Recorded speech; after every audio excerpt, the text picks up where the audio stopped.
nosotros hemos quedado con que este modelo para variables totales del transistor en la topología emisor común va a ser la topología que vamos a analizar. Además, ¿por qué he hecho? Bueno, no solo es porque se me ocurra o porque más se utilice, no. Porque el fabricante de los componentes, en este caso del transistor, siempre nos va a entregar información en sus hojas técnicas en la topología emisor común. Hasta hace unos años atrás, los fabricantes entregaban información en sus hojas técnicas en dos topologías, pero lo hacían en forma combinada. El transistor normalmente tiene 4 parámetros. Eso lo vamos a ver en el capítulo 2. Por lo tanto, de esos 4 parámetros, 2 informaba en la topología base común y los otros 2 en la topología emisor común. Entonces, ¿eso qué significaba? Que cuando teníamos que utilizar en la topología emisor común, teníamos que realizar transformaciones. Y las transformaciones se realizan en base a aplicar métodos circuitales. Luego el fabricante dijo, no, yo voy a ensayar al transistor en una sola topología. Yo le voy a informar en esa topología y si el usuario, en este caso nosotros, decide aplicar en otra topología diferente a la de emisor común, tiene que realizar transformaciones. Por ese hecho es que estamos tomando esta topología al principio. En su momento nosotros vamos a hacer también las transformaciones, porque va a haber necesidad cuando tú apliques un transistor en un circuito y si no es la topología emisor común, seguro que vas a tener que realizar transformaciones. Vamos a mostrar ese método. Entonces, este es nuestro modelo. En este modelo estamos tomando las de continua para la polarización y la alterna en el circuito de entrada para mostrar que este transistor produce amplificación. Entonces, por este hecho, nosotros estamos tomando siempre las variables totales. Entonces, y la variable total en el circuito de entrada me va a establecer esta ecuación. O sea, aquí tengo la tensión total aplicada, que es alterna más continua, ¿no ve? Igual a la corriente de variable total que produce caída de potencial en RB más la diferencia de potencial base emisor, pero de variables totales. Sabemos que estas ecuaciones en el circuito de entrada se pueden separar en sus componentes de continua y alterna. Lo mismo hacemos en el circuito de salida. Ok, en el de entrada, separando continua y alterna, me está representando este circuito. Y esta forma de representar es en base al teorema de superposición. Entonces me dice, si circuitalmente, en este caso sería, si mediante las ecuaciones de Thevenin de la malla de entrada y en aplicación del teorema de superposición puedo descomponer en componentes de continua y alterna, las de continua me van a fijar un punto de trabajo sobre las características de entrada.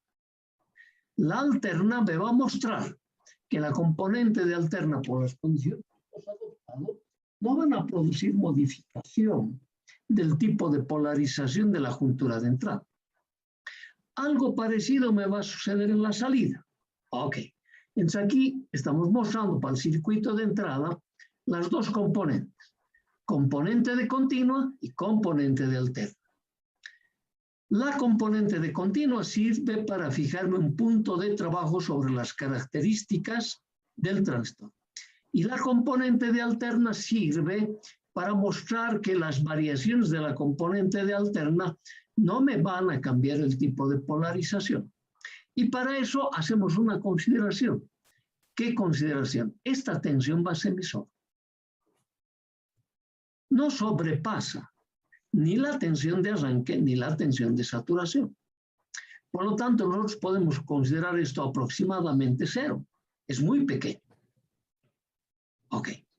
Claro que al principio también lo vamos a considerar en el análisis, pero te vas a dar cuenta que eso es un valor muy reducido. Entonces, ahí tengo mi componente de continua y mi componente de alterna.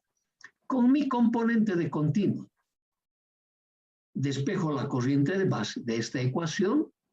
Yo aquí voy a tener esta relación de la tensión de polarización menos la tensión de continuo en la juntura base-emisor sobre RB, con esta ecuación voy a construir la recta de carga sobre las características de entrada, imponiéndole dos condiciones. Al principio condiciones matemáticas, después van a tener también su nombre.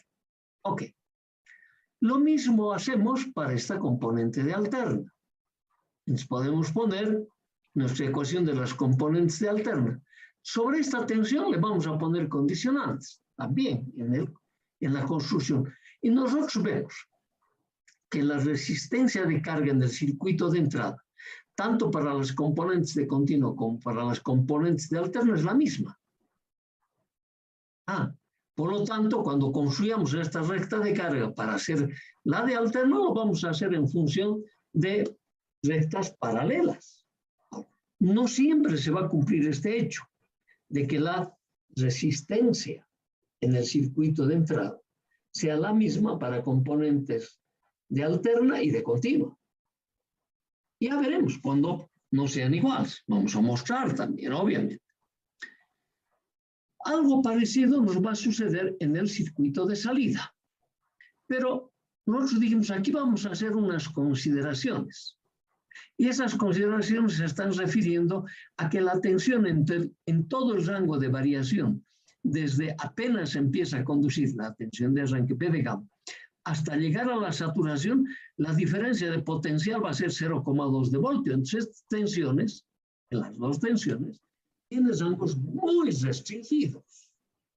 Eso nos va a permitir manejar adecuadamente a nuestro transistor sin mayores complicaciones. Entonces, si yo tomo para la componente de alterna, me dice, esta mi corriente es lo mismo que esta ecuación, y de base es igual a B sufijo. Ahí estoy despreciando esto porque tiene una pequeñísima variación. Entonces me dice, esta va a ser mi ecuación de la componente de alterna. Ahora, en ese tema, me está diciendo de forma clara, la corriente de base está en fase con la tensión de excitación. Y de la forma como va a variar la tensión base-emisor, la tensión base-emisor también está en fase. Ese análisis siempre lo tienes que realizar. No quiere decir que en todos los casos va a ser de esa manera, pero aquí es así, ¿no ven? Y es sencillo darte cuenta de aquello. Nosotros también vamos a presentar el circuito de salida, de igual manera. A la salida no tengo componente de alterno, solo componente de continuo. Pero la alterna se va a producir por efecto transistor, por lo tanto voy a tener variable total para la corriente de colector y variable total para la tensión colector-emisor. Pero la única tensión que existe en esta malla de salida es la BCC y de continuo. Es la que me va a polarizar a mi dispositivo. Ok, planteamos la ecuación y separamos en sus componentes de continuo y su componente de alterno. Aquí tengo la componente de continuo. ¿Ve? BCC es igual a I sub C por RC, más la tensión colector-emisor es esta malla. En cambio, esta, por eso que en el primer miembro tengo 0, es solo por efecto transistor. No te olvides de este análisis que es tan sencillo. ¿No ve? Entonces me dice, de ese análisis, de esta ecuación de continua, esta ecuación es parecida a esta. ¿No ve? Entonces me dice, con esta ecuación yo voy a construir mi recta de carga sobre las características de salida. En el punto en que intersecten las características de entrada con la curva del transistor en la juntura de entrada, me va a fijar un punto de trabajo. Ese punto de trabajo va a estar vinculado con el punto de trabajo que me determine sobre las características del colector. ¿Con qué está relacionado? Vía la ecuación fundamental. Ese es todo el discurso de estos componentes. Sencillísimo. Ok. Bien. Para la componente de alterna, esta es el circuito de alterna. Fíjate, son diferentes. Acá hemos tenido que hacer una consideración. En cambio, aquí no necesitamos una consideración. En sí me estás diciendo aquí, la corriente de colector está en oposición de fase con la tensión colector-emisor. Aquí está. Por lo tanto, la corriente de colector, debido a la ecuación fundamental, está en fase con la corriente de base, está en fase con la tensión de excitación. La tensión colector-emisor está en oposición de fase con la tensión de excitación. Esos análisis Siempre lo vas a hacer. No hay manera de que te equivoques. Eso que hicimos mediante el teorema de superposición para las ecuaciones en las mallas de entrada y salida, nosotros podemos hacer también para los circuitos. Me dice, este circuito es de variables totales, puedo separar en sus dos componentes, para continuo y para alterno. Y en el fondo también es en cumplimiento del teorema de superposición. Y en el teorema de superposición te dice bien clarito qué debo hacer con la componente de alterna para dibujar el equivalente del circuito para las componentes de continuo. ¿Qué debo hacer con las componentes de continuo para dibujar el equivalente del circuito para las componentes de alterno? Eso te hemos pedido que lo repases. Entonces, ese condicionante, cuando hagas esto, aquí me vas a anotar esos dos condicionantes. No vale la pena que yo te lo anote, porque si no, tú vas a pensar que no tiene importancia ese teorema, que no tienen importancia los teoremas de redes. No, es todo en base a eso. Lo único nuevo que estamos poniendo es un componente activo, nada más. Ok. Si eso hemos visto esta mañana, ¿no ven? Y con estas ecuaciones hemos construido la recta de carga en el circuito de entrada y la recta de carga en el circuito de salida. Ahí están las dos ecuaciones. Esta es la ecuación para el circuito de entrada, para la recta de carga, y esta es la ecuación para el circuito de salida. Entonces, como tiene dos características el transistor, entonces me dice, justo es la característica, ¿no ve? Del primer cuadrante para la juntura de entrada. Y esta característica es de tercer cuadrante para la juntura de salida. Porque para que un transistor trabaje como amplificador, la juntura de entrada se debe polarizar en directa y la juntura de salida en inversa. Sencillito. Entonces, ya sabes cómo hemos determinado estos puntos. Se marcan con estos dos valores y se anotan al principio estas dos condiciones. Por ahora, condiciones matemáticas. Estos tienen su nombre. Ya te los debes estar imaginando seguramente. Lo mismo ocurre aquí. Por ahora, condiciones matemáticas, pero también tiene su nombre. Están en directa relación con las zonas de trabajo que tiene un transistor. ¿Anda? Interrelacionándolos con lo que hemos expresado y se está refiriendo a qué. Entonces yo con la componente de continuo fijo este punto de trabajo en la característica de entrada, que es la intersección de la recta de carga con la característica de entrada del transistor. Entonces, si trazo una perpendicular al eje de corrientes y una perpendicular al eje de tensiones, determino el IPQ y la tensión base emisor de Q. Q viene de la palabra quiescent, quieto. Son las corrientes y las tensiones de polarización en la juntura de entrada. Algo parecido en la juntura de salida. ¿No ve? Este IPQ lo he determinado aquí. Entonces, ¿qué me dice? Este punto con este punto están vinculados vía la ecuación fundamental. Si puedo construir para los semiciclos positivo y negativo de la señal, bajo ese concepto de que los valores máximo positivo y máximo negativo de la componente de alterna no me cambian el tipo de polarización, pues me dice, siempre van a trabajar en la zona lineal. Por lo tanto, me van a fijar estos dos puntos. Y si yo correlaciono este valor frente a este valor, ahí tengo la ganancia de corriente. Correlaciono este valor frente a este pequeño valor, ahí tengo la ganancia de tensión. Nada más sencillo que eso. Gráficamente también lo voy a poder ver. ¿Esto lo vas a poder ver en el laboratorio? Claro que sí, en el osciloscopio lo vas a hacer. Y ahí lo vas a medir. No estamos haciendo solo deporte en ver la característica del transistor. Cada vez que me informes de este punto de trabajo, en cualquier ejercicio o en tu examen, cuando te pidan escribir cuánto es el valor del punto de trabajo, así me lo tienes que representar. Q, punto de trabajo. Es una función de la corriente de base y de la tensión base-emisor. Pero acá me lo tienes que poner la corriente de base, no sé cuántos microamperios me dará. Y además, dependiendo del transistor, será positivo o será negativo, no te olvides. Y lo tienes que marcar con unidades. No es suficiente que le pongas un valor numérico. Lo mismo para la tensión, serán voltios o voltios. Tienes que poner ese información. Este es el punto de trabajo en la juntura de entrada. Y este es el punto de trabajo en la juntura de salida. La diferencia está en un parámetro, ¿no ve? En esta corriente de base. Pero así me tienes que informar. No te olvides. No te olvides. Ok. Hasta ahí habíamos llegado esta mañana, ¿no ve? Entonces ahora ya continuamos con nuestro avance. Habíamos dicho, a volver para este tema.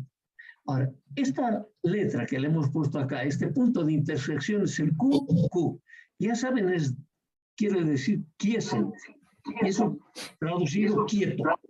Entonces te dice, en todas las aplicaciones, después te voy a decir el por qué, tienes que procurar mantener el punto de trabajo lo más quieto posible, que no varíe por ninguna circunstancia ese punto de trabajo, ni por variaciones térmicas, ni por cambio de transistor.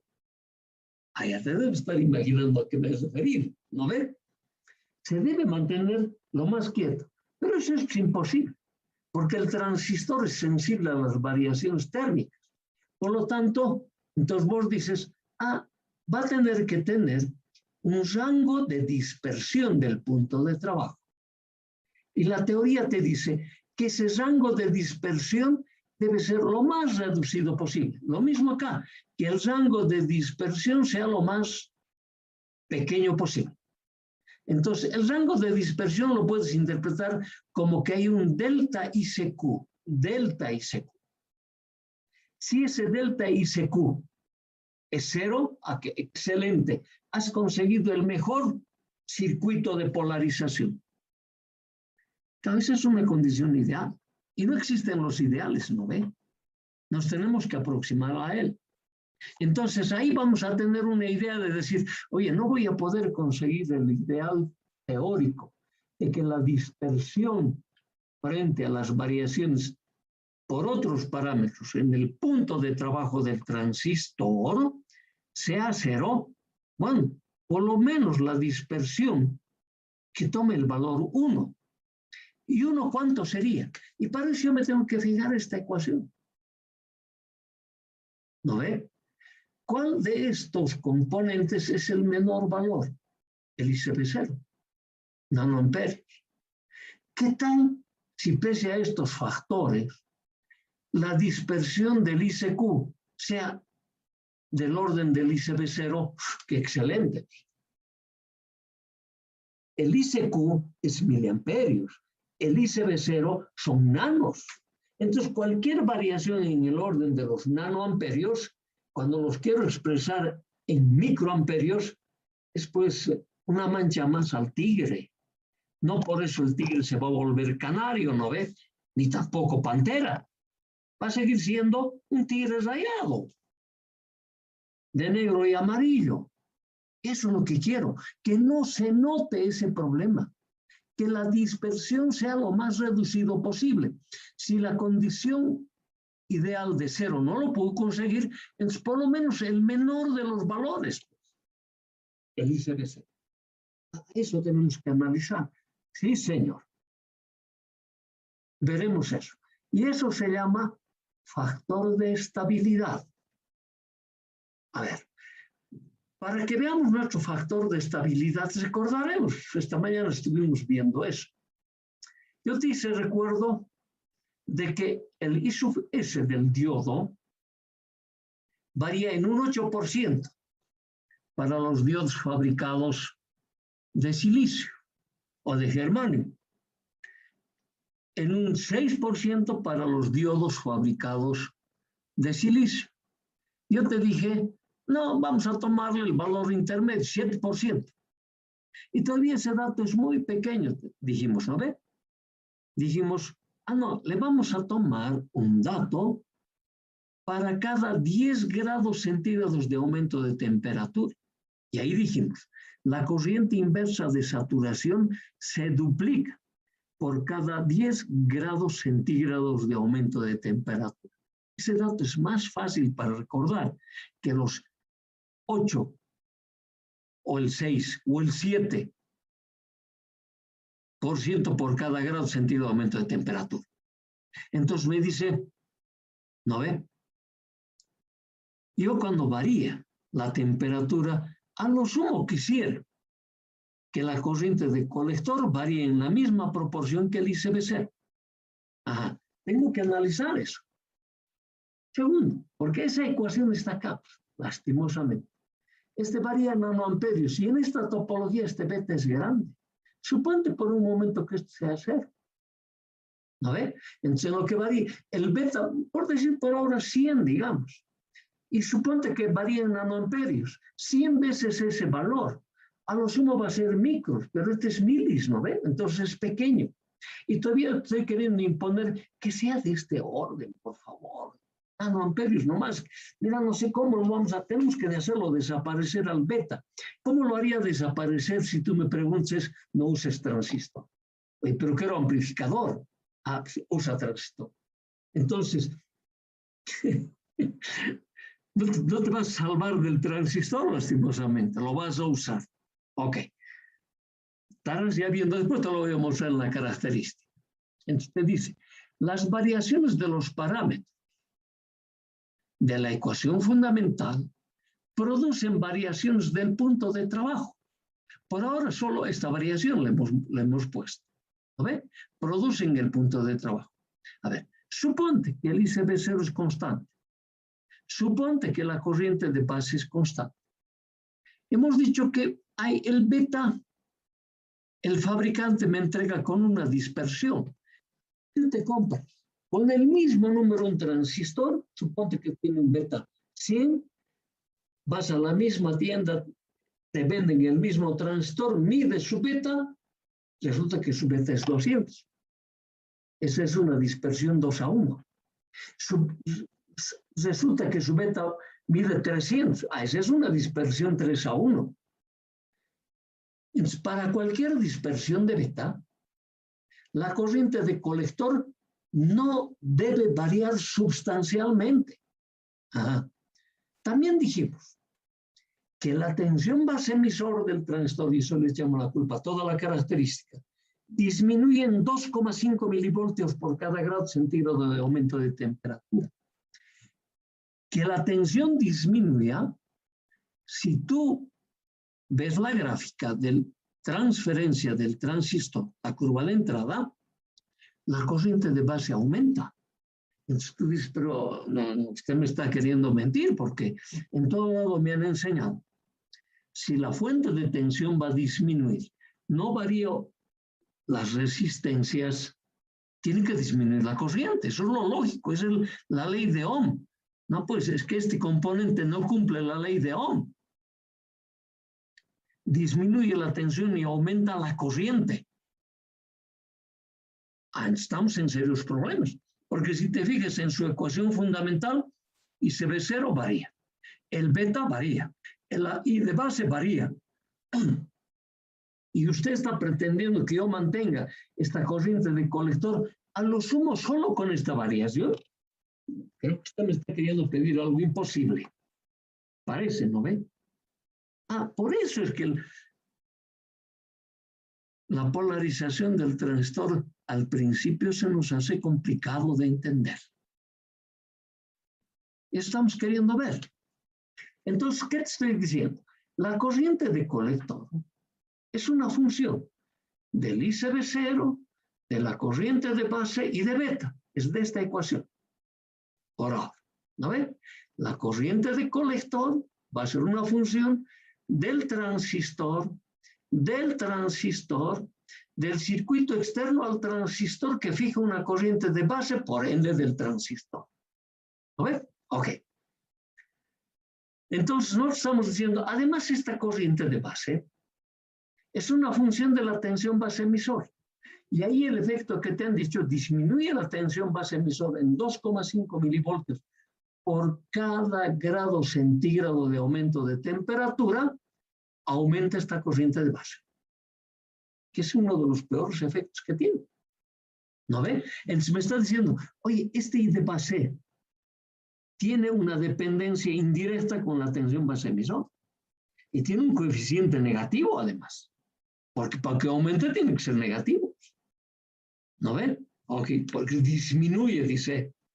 Y encima disminuye la tensión, aumenta la corriente, por eso coeficiente es negativo.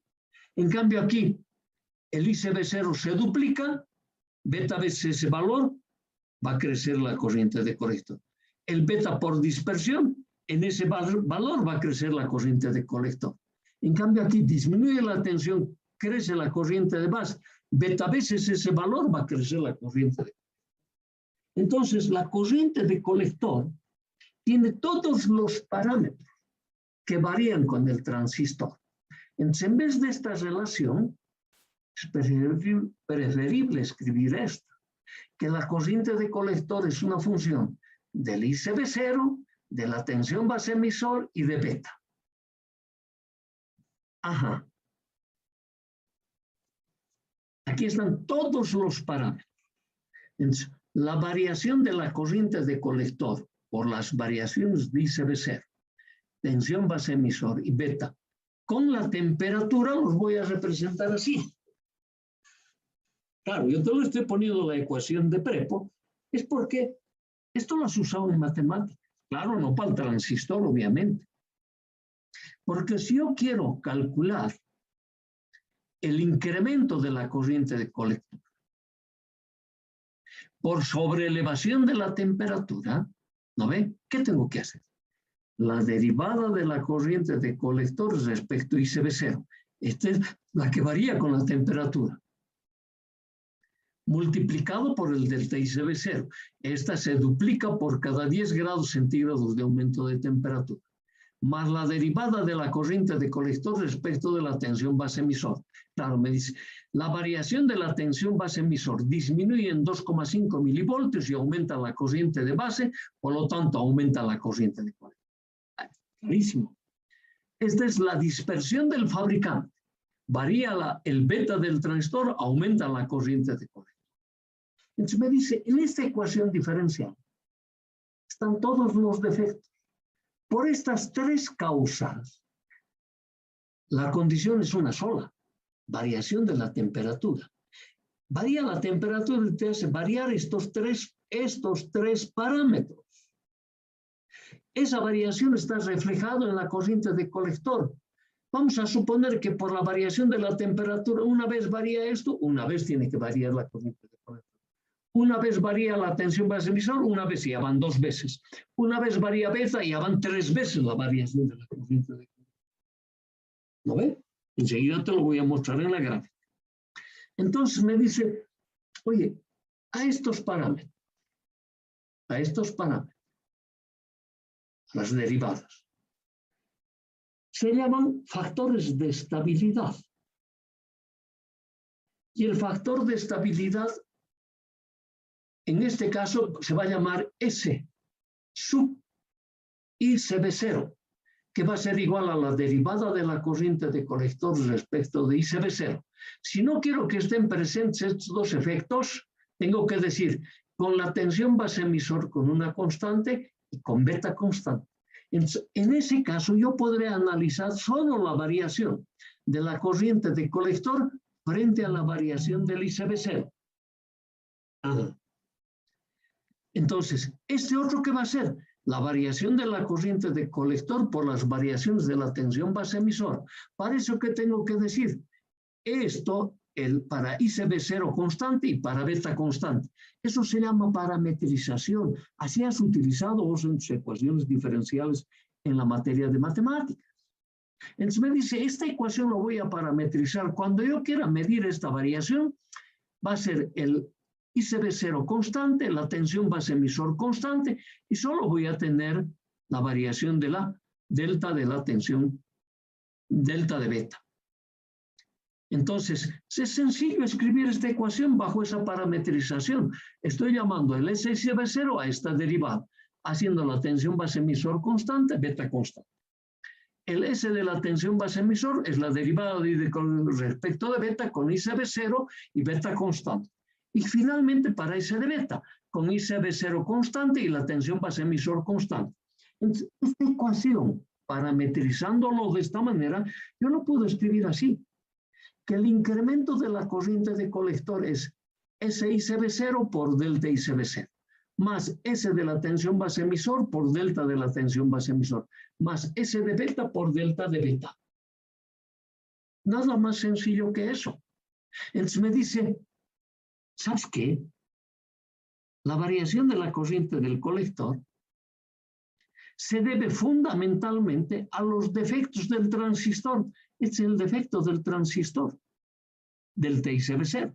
Este es el defecto del transistor. Este es defecto del fabricante. Entonces yo quisiera que estos defectos sean cero. Con eso esta dispersión va a ser cero. Para eso no tengo que utilizar transistor.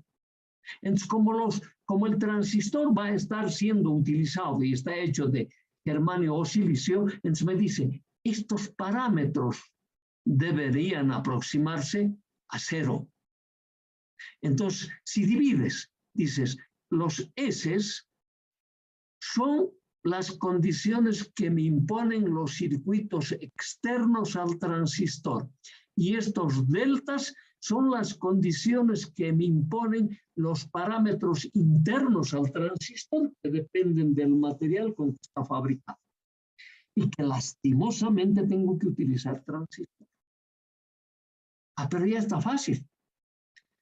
Yo tengo que trabajar con el circuito externo para mantener que la dispersión de la corriente y de colector sea la más reducida posible.